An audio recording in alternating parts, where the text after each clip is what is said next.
Muito bem, é comigo mesmo e com você, que prazer, que alegria. Muito obrigado pela sua audiência, pela sua companhia, você de Manaus e você de qualquer um dos 20 municípios que integram a Rede Band em todo o Amazonas. Grande abraço e uma tarde feliz e exitosa para todos. Muito bem? Olha, o programa hoje vai receber daqui a pouco, com muita satisfação, com muita honra, o presidente do Centro da Indústria do Estado do Amazonas, economista Wilson Périco, para a gente dar assim uma geral, né? A gente sabe que a grande vitória foi conquistada, mas a vitória maior, que será exatamente a manutenção de forma proativa, né? Produtiva, né? Cada vez mais moderna, cada vez mais competitiva da nossa Zona Franca de Manaus. Isto sim é que vai assegurar a sua, né? A sua até perenidade, tá certo? É verdade. Então, daqui a pouquinho, há muitas nuances para se comentar. E eu procurei realmente, né, uma figura que é abalizadíssima, né, na verdade ele representa, né, o centro das indústrias, é o homem que comanda, né, é o homem que tem todos os dados, todos os números, todas as informações, né, e que pode realmente abrir um pouquinho assim mais o leque de esclarecimento da sociedade quanto a grande responsabilidade, porque se o prazo é longo, nós temos daqui para frente 59 anos, né, mais de Zona Franca. Isso a partir de hoje, né? Porque esses 50 anos é a partir de 2023, né? Mas contando a partir de hoje, são 59 anos de polo industrial de Manaus, Zona Franca ativa, né? Então, se o prazo é longo, a carga da responsabilidade para manter esse polo industrial competitivo, as regras de mercado são coisas assim extremamente complexas e às vezes surpreendentes, né? Numa economia globalizada. Então, o grau de responsabilidade é com certeza muito grande. Daqui a pouquinho, vamos receber com muito prazer o presidente do Centro da Indústria do Amazonas, economista Wilson Périco. Muito bem? Tem uma matéria também sobre, e não poderia deixar de tocar nesse assunto, infelizmente, né? A gente gosta de falar de coisas boas, né? Mas Manaus, de anteontem para ontem, bateu um triste recorde, um triste e lamentável recorde, né? Em apenas 12 horas, Manaus teve o registro de 12 homicídios. Temos matéria daqui a pouquinho com o nosso querido e brilhante repórter do Band Cidade, Tiago Gonçalves, que dá conta disso, e a gente mostra porque não é a gente sabe que foi uma coisa atípica. Não vamos imaginar que isso vai acontecer todos os dias, não tem sido essa média, graças a Deus, de homicídios em Manaus, né? Mas é um alerta para que as autoridades de segurança do Estado realmente levem isso a sério, procurem ver as causas para que essa média, longe de imaginarmos, né, não possa ficar se repetindo. Muito bem? Mas antes do intervalo comercial, quero abrir um espaço rapidinho. Meu amigão, grande radialista, o homem que comanda o Palco Brasil, né, de músicas selecionadas, né, na nossa grande Rádio Tiradentes. Um abraço ao nosso querido Ronaldo Tiradentes. Meu querido Souza, boa tarde. Você vai divulgar para a gente hoje aqui a questão do Arraiá Pai d'Égua, que é um arraial paraense, não é isso? O Arraiá Pai d'Égua é o segundo arraiá que nós vamos estar promovendo. Quando digo nós, é a associação, UNASP, União das Associações Paraenses em Manaus. E nós vamos reunir, ano passado ela foi boa, esse ano o arraiá vai ser melhor ainda, vai ser realmente Pai d'Égua. Este é o segundo. É o segundo, ano passado nós temos apenas o Pinduca, esse ano nós temos o Pinduca, o Rei do Carimbó, vamos ter a banda O Arilô, vamos ter também o Cordão do Marambaia, um grupo amazonense que está fazendo o maior sucesso com o som do Beiradão, e vamos ter a banda Amazon Beat, a participação do Edilson Santana e a Segura Pisada. E comidas típicas do Pará e do Amazonas, porque o Arraiá Pai d'Égua, ele se transformou numa confraternização entre os amazonenses e os paraenses. Vamos ter, inclusive, barraca lá de Santarém, Óbidos, Oriximiná, e vamos ter barraca do Amazonas também, com nossas comidas típicas. Informações sobre o Arraiá Pai d'Égua, pelo telefone 8137-9809. 8137-9809. Aguardo vocês amanhã lá no Farte Festa Clube, na Estrada dos Franceses. Vai ser um Arraiá Pai d'Égua mesmo, hein? Muito legal. Souza, foi um prazer recebê-lo, tá? É um prazer. O tempo está curtinho, mas não poderia deixar de abrir esse espaço pela consideração que temos pelos paraenses radicados em Manaus, tá certo? Maior carinho para todos eles. Essa promoção é uma promoção já tradicional e pelo respeito que a sua figura de companheiro de comunicação muito obrigado. Nos enseja, tá bom? Muito obrigado, Nato. Bom programa. Feliz Palco Brasil hoje. Hoje tem, né? Hoje tem, de segunda a sexta, o Palco Brasil. Tranquilo. Grande abraço, meu querido Souza. Breve intervalo, volto com a matéria que dá conta dos 7 homicídios, né? Em apenas 12 horas, né? Em Manaus.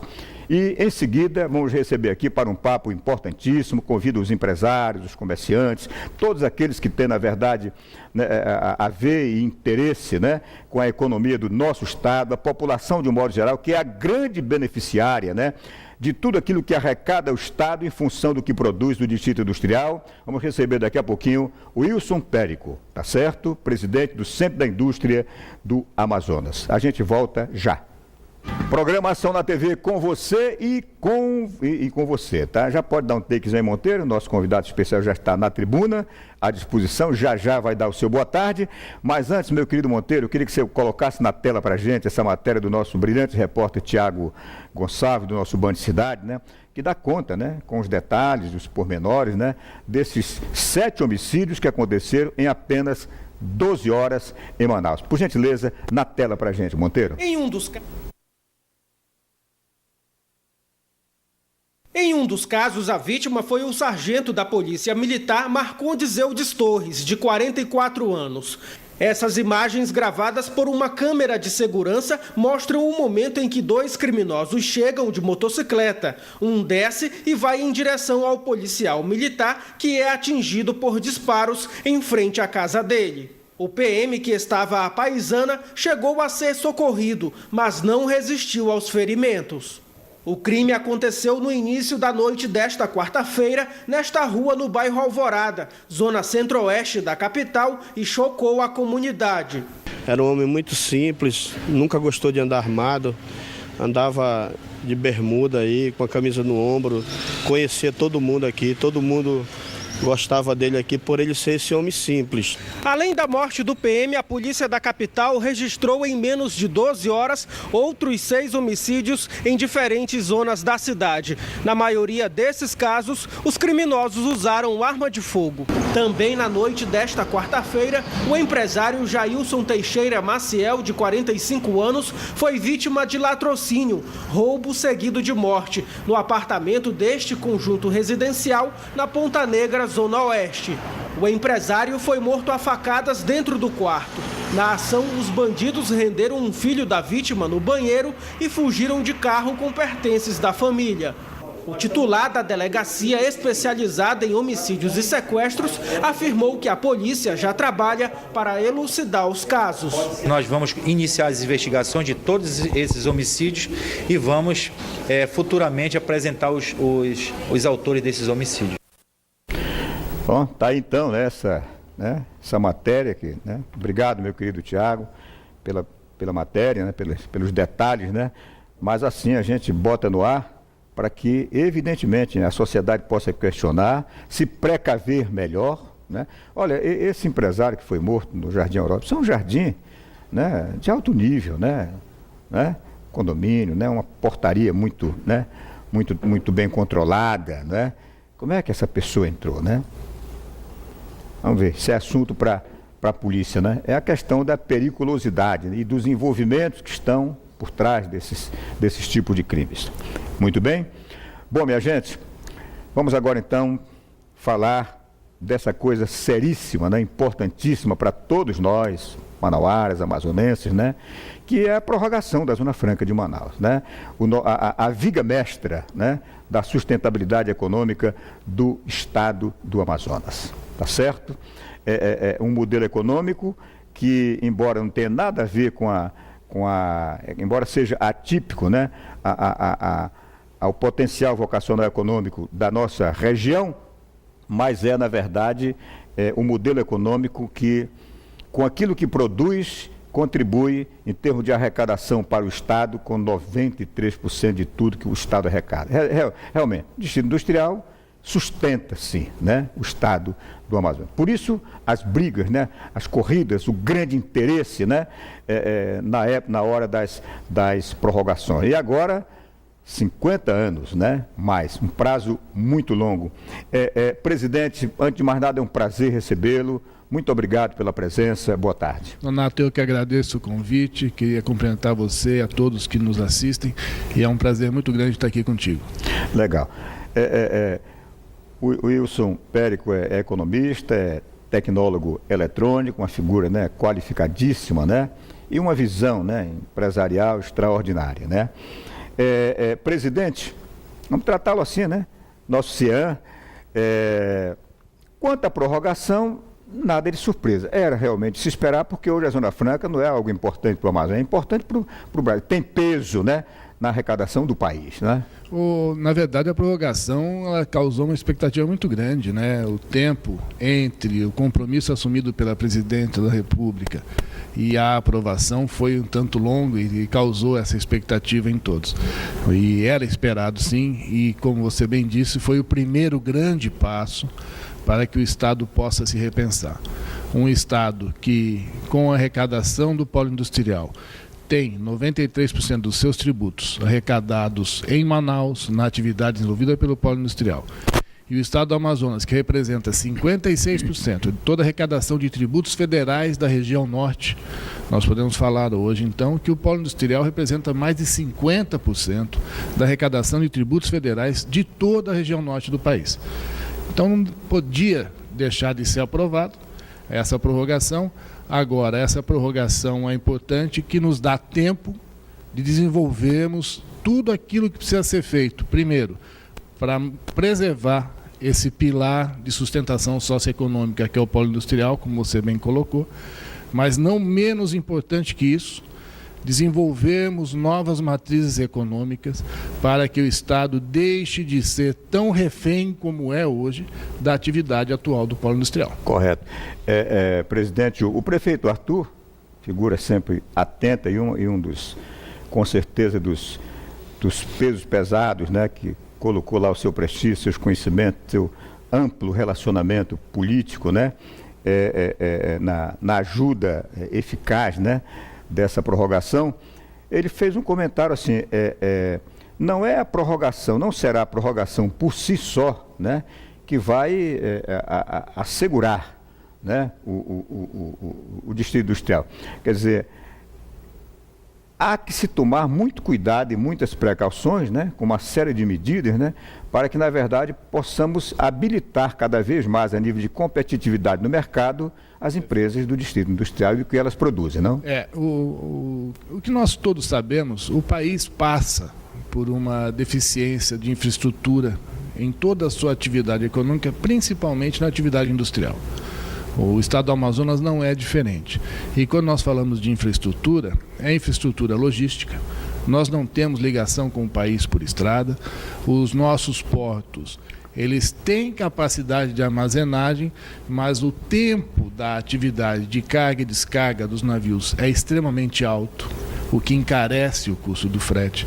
A nossa energia em Manaus, apesar de termos garantia de fornecimento, mas a distribuição é de péssima qualidade, nós temos flutuação e quedas de energia constante ainda na cidade de Manaus, que afeta a atividade industrial, e a questão da comunicação, de dados principalmente, a nossa internet, a nossa intranet, ela é impactada pela baixa velocidade e pela inconstância. Então, esses são os primeiros pontos a serem atacados com essa prorrogação, para preservar o modelo econômico que temos hoje, esse pilar que sustenta toda a sociedade e toda a economia do Estado do Amazonas.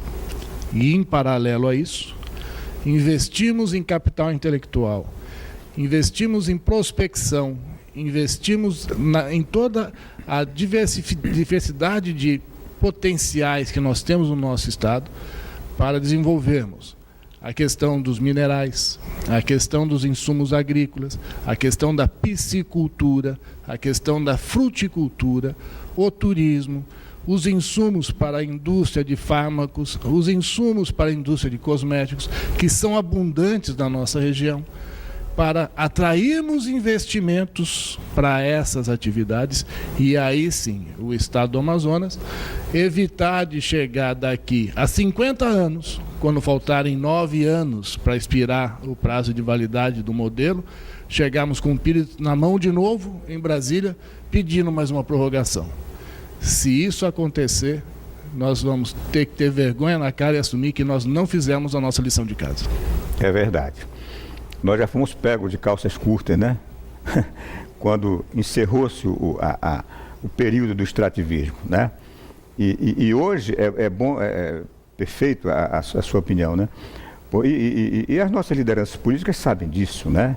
Se de repente hoje, né, acabasse, né, uma canetada derrubasse o distrito industrial, daqui a 60 dias o Estado já não pagaria a folha de funcionários. Pois é. Quer dizer, voltaríamos naquela coisa de porto de lenha, né? Agora, com tantas potencialidades econômicas, vocacionais, regionais, né, que na verdade não recebe, não merece o olhar, não atrai os investidores que hoje, né, arrecadam tanto no distrito que poderiam redirecionar esses investimentos para as nossas economias e culturas regionais, não? Nós conversávamos sobre isso. Nós estamos passando pelo terceiro momento econômico da história do Estado do Amazonas.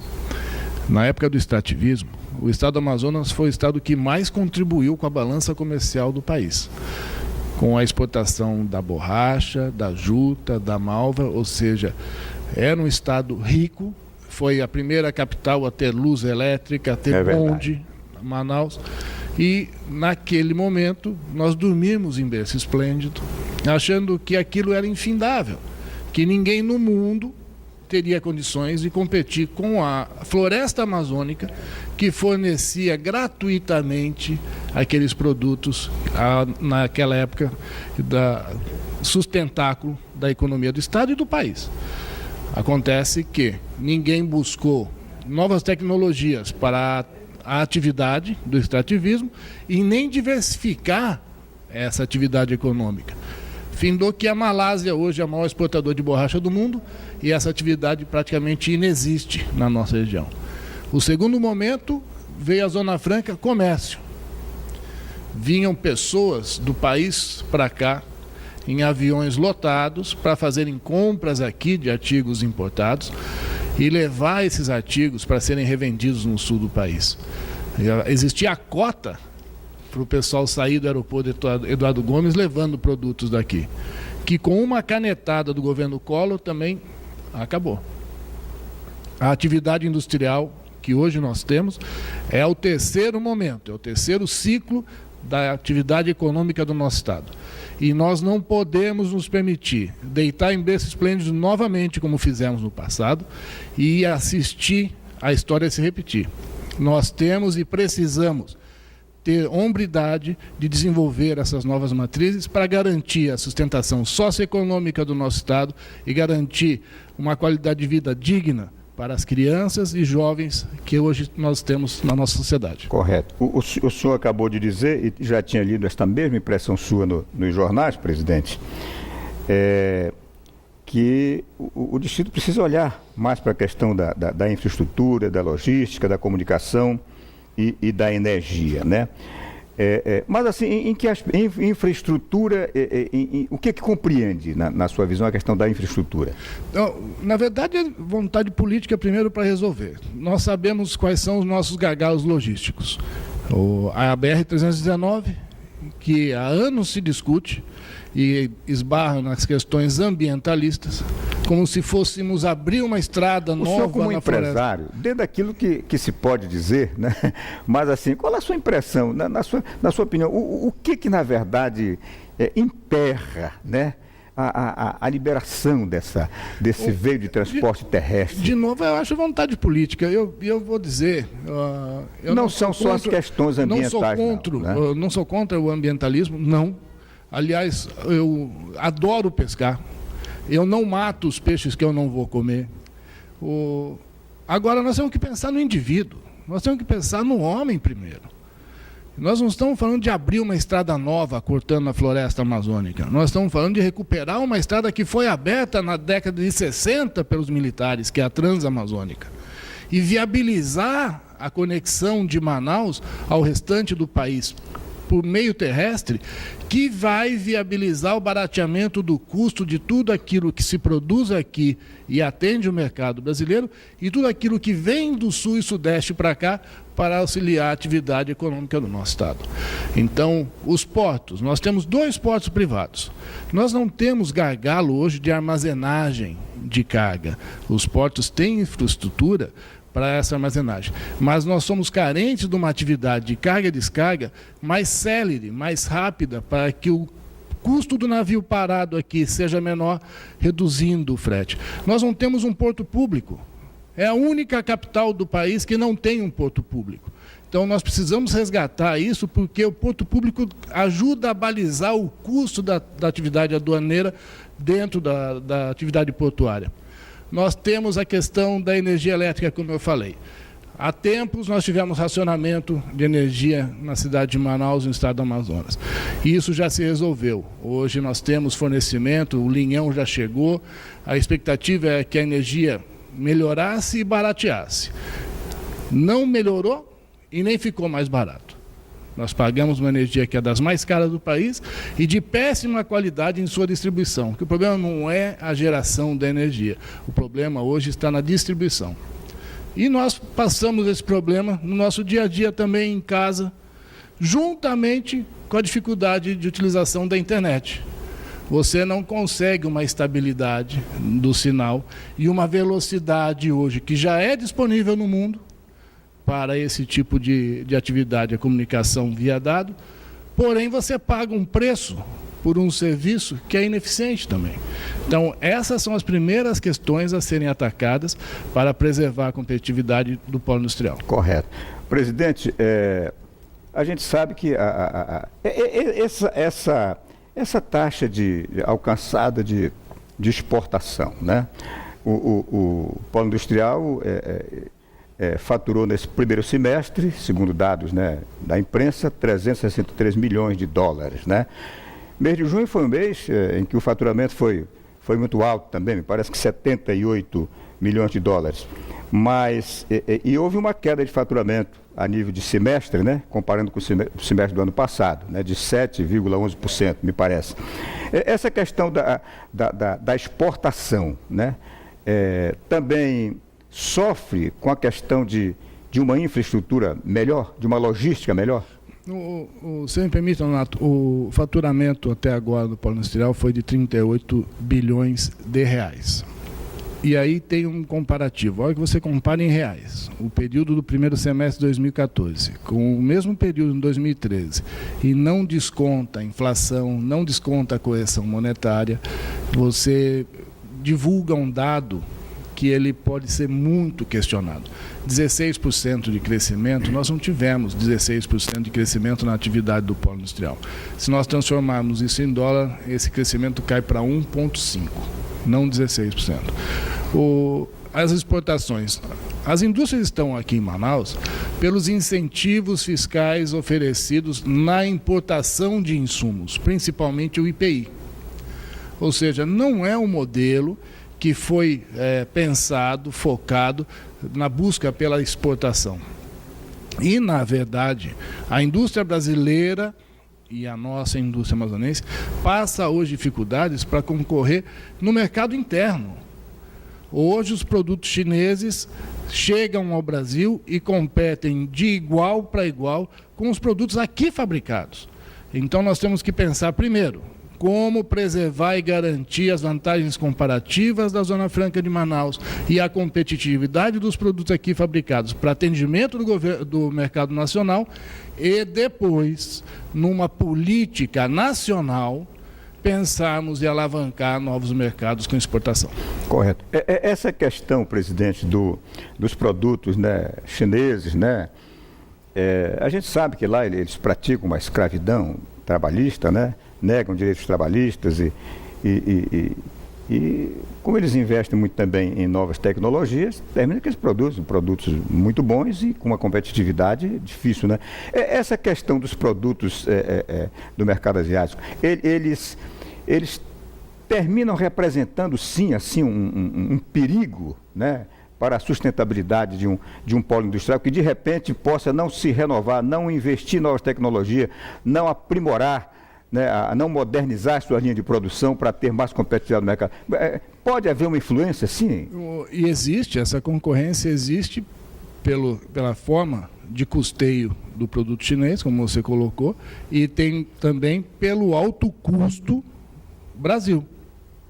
A carga tributária, que é altíssima, em cima de toda a classe produtora, os encargos trabalhistas que encarecem a mão de obra, e eu não estou aqui falando da qualidade da nossa mão de obra, é da mão de obra no mundo, das mais bem qualificadas para exercer as atividades hoje exercidas no polo industrial. Os índices de fábrica de Manaus se comparam a qualquer fábrica no mundo. Agora, o custo que, por conta da carga tributária que nós carregamos e por conta dos encargos trabalhistas, fazem com que o produto aqui fabricado fique mais caro que o mesmo produto importado, montado da China. E aí você também olha a política industrial que é inexistente. Quer dizer, presidente, as vantagens do incentivo, né, fiscal, na verdade, termina se diluindo um pouco, né, em função dessa essa vantagem que nós temos hoje, da carga tributária, que é muito pesada. Essa vantagem que nós temos hoje, eles nos garantem vantagens comparativas com o sul e sudeste do país, mas não nos garante competitividade a nível de mercado mundial. Com o mercado mundial com o produto chinês. E aí que nós estamos falando, nós temos que repensar esse modelo, e aí é uma questão nacional, o que é que o país espera de uma política industrial. Inserir o modelo Zona Franca dentro dessa política nacional industrial. Esse é o primeiro passo. O segundo passo é em casa. Nós temos o que nós temos hoje, está preservado, está garantido, desenvolvermos alternativas para continuarmos crescendo. Se nós tivermos que decidir o nosso futuro, pegando o avião e indo para Brasília, está errado. Nós temos que criar mecanismos que esses poderes decisórios estejam aqui no nosso Estado. Perfeitamente.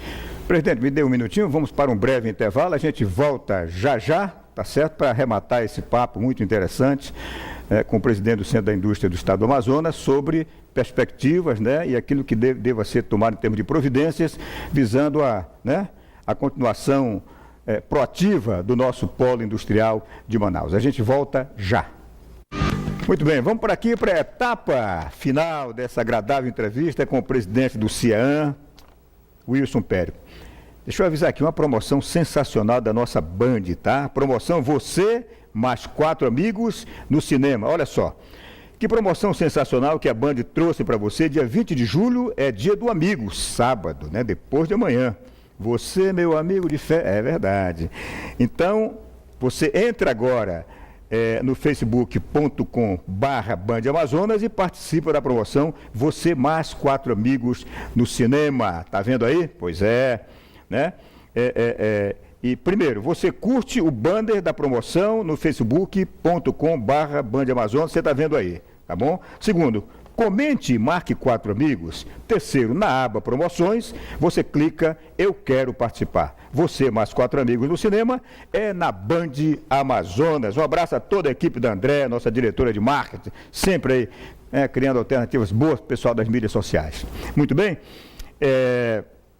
Presidente, vamos então. Há uma linha de pensamento de alguns críticos, analistas, né, que defendem que o lucro, né, das empresas, o que o Estado arrecada, né, como resultado do que as empresas produzem em termos de imposto, né, deveria diminuir um pouco, né, as desigualdades sociais, né, ser melhor distribuída, né, melhorar a questão da renda per capita tal, e tudo mais, né, do cidadão e da cidadã amazonense. Qual é a sua linha de pensamento sobre essa questão? Bom, o primeiro que é papel, sim, do gestor público buscar uma melhor qualidade de vida para a sociedade. E eu digo que o polo industrial cumpre, e muito bem, esse papel. não só na arrecadação de tributos, como nós falamos, mas nós pagamos taxas que não entram nessa composição de custo, que não são percebidos pelo fisco federal nem estadual, que contribuem muito com a sociedade. A UEA, a Universidade do Estado do Amazonas, ela é toda ela custeada pela taxa paga pelas indústrias do polo industrial. São 400 milhões de reais por ano que as indústrias destinam para a UEA. E é por isso que a UEA cresce, da forma que cresce, e agora nós pleiteamos e vamos buscar uma participação mais ativa na questão da elaboração da grade curricular para aquilo que nós entendemos ser melhor para o nosso Estado. Nós contribuímos com a taxa da SUFRAMA. A SUFRAMA hoje deveria exercer o papel desenvolvimentista com os recursos arrecadados das empresas, que também beiram 600 milhões de reais por ano. Nós contribuímos com o Fundo de Fomento ao Turismo e à Interiorização, que é o FTI, que é 1% do faturamento do polo industrial. Então, tudo isso o polo industrial faz. A desigualdade que a gente fala, se nós olharmos o polo industrial há 20, 25 anos atrás, a nossa cidade tinha 5 entidades de nível superior e os trabalhadores do distrito industrial não tinham sequer o primeiro grau, que era o nível escolar da época. Hoje, a nossa cidade tem 29 entidades de nível superior. Todos os trabalhadores do polo industrial têm pelo menos o ensino fundamental, tem 28% dele tem ou está cursando uma universidade. E isso não foi que as indústrias demitiram os funcionários anteriores e admitiram os que têm formação. Não, as indústrias investiram na qualificação dos seus trabalhadores. Isso é participação efetiva na qualidade de vida. As indústrias fornecem aos seus colaboradores assistência médica diferenciada. Isso também ajuda no custeio da máquina pública, uma vez que esse trabalhador não depende do serviço público de saúde. Essa é a contribuição que o polo industrial dá efetivamente para o Estado do Amazonas. Perfeitamente. Presidente, temos aí, me parece, um minutinho, né, Monteiro? Desse um minutinho, 40 segundos para as suas considerações finais. Não, primeiro, cumprimentá-lo pelo programa, desejar a você muito sucesso sempre, essa contribuição que você dá à sociedade amazonense, não só à cidade de Manaus, mas aos outros 20 municípios do nosso estado que te assistem. Dizer da alegria de poder contribuir com uma terra que me acolheu, assim como acolheu a minha família, e eu procuro fazer isso dessa maneira, brigando pelos direitos da nossa região e em prol daquilo que é melhor para a nossa sociedade. Então, o teu programa está de parabéns, é um prazer muito grande estar participando dele. E foi um prazer muito grande receber a personalidade elegante, amável, tá certo, o homem que comanda com muita habilidade, né? O centro da indústria do estado do Amazonas, tá? Que com certeza vai ter um papel muito grande, né? Na busca dessas medidas todas que precisarão ser tomadas, né? Para que o nosso polo industrial continue proativo e se perenize, né? Muito obrigado, Nonato. Grande abraço, presidente. Eu quero avisar que segunda-feira vou receber aqui com muito prazer o doutor Henrique Veiga Lima. O doutor Henrique Veiga Lima, ele é o juiz coordenador da propaganda eleitoral nesta eleição, tá certo? Uma figura muito importante para as eleições, né? Vai ser assim aquele cão de guarda, né? Ali zelando e tal, ele vai marcar presença conosco, porque o programa, a partir da semana que vem, vai abrir espaço para receber aqui todos os candidatos a governo do Amazonas. Começando com uma reunião segunda-feira, às 10 da manhã, aqui na Band, quando vamos receber todos os representantes de todos os candidatos majoritários, para, na verdade, articularmos as regras, né, dessa participação no programa Ação na TV, colaborando também com a população, com os eleitores, para uma grande eleição e o melhor resultado possível para o comandamento político do Estado. Grande abraço, minha gente, bom fim de semana e até segunda às 2h20 aqui na Band Amazonas. Grande abraço.